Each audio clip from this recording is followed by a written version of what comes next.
Turkish Prime Minister Ahmet Davutoğlu has said the government intends to soften its harsh rhetoric the day after the upcoming general election, vowing to engage in dialogue with all political parties and civil society leaders to build a new Turkey after the June 7 vote.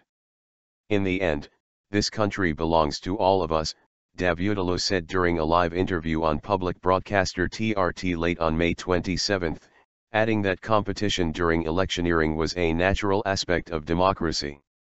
As we are speaking about a strong ideal called building the new Turkey, when we take office again, God willing, after the election, I will be in touch with all parties.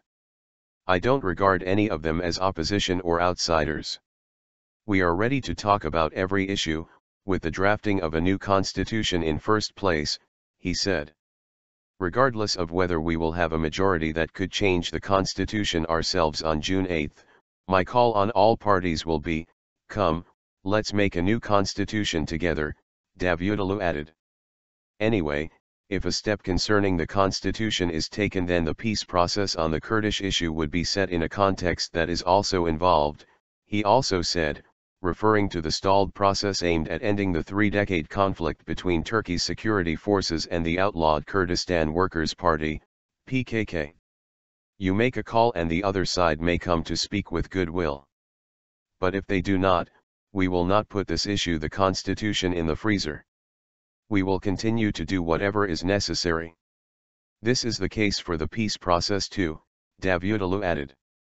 The People's Democratic Party, HDP, and its CEO chair, Selahattin Demirtas, have been constantly targeted for severe criticism by the ruling Justice and Development Party, AKP, throughout the election campaign, despite being closely involved in the peace process.